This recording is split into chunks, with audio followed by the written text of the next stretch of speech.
અને આ જ રીઝનના કારણે હું આકાશને કહું છું કે ભાઈ તું હવે સ્ટેન્ડઅપમાં આવે બહુ થયું કારણ કે એક હર્ષિલ તો છે જે કાઠિયાવાડી વોઇસ પણ we need more Kathiawadi voices in contemporary standup comedy અને I think Akash is a very strong Kathiawadi voice આટલા વર્ષોથી અને અત્યારે તમે એનો નજારો જોઈ જ લીધો સ્વાભાવિક રીતે but what do you watch for inspiration ઇન્સ્પિરેશનમાં કોઈ પણ તમે યુટ્યુબ ખોલો ઇન્સ્ટાગ્રામ ખોલો હવે જે વ્લોગર જે હોય છે ને એનાથી ઘણું તમને ઇન્સ્પિરેશન મળે કારણ કે ઘણા બધા લોકો તો સ્ક્રિપ્ટ લખતા હોય આ તો જે દેખાય છે એ બોલે છે કે અહીંયા તમને મળશે સોફો જેના ઉપર તમે બેસી શકો છો આ છે તમારો સ્વિમિંગ પુલ જેમાં તમે નાહી શકો એ તમને કહેતા જ ભાઈ તો હવે આપણાને એના જ રૂપિયા મળીએ છે કે આ મારી દીધો ચોગ્ગો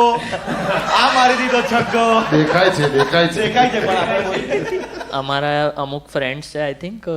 ભાવનગર સાઈડ રહે છે કે જામનગર કે પછી રાજકોટ સાઈડ એટલા જ એરિયામાં બધા છૂટક રહે છે કમેડિયન્સ જ છે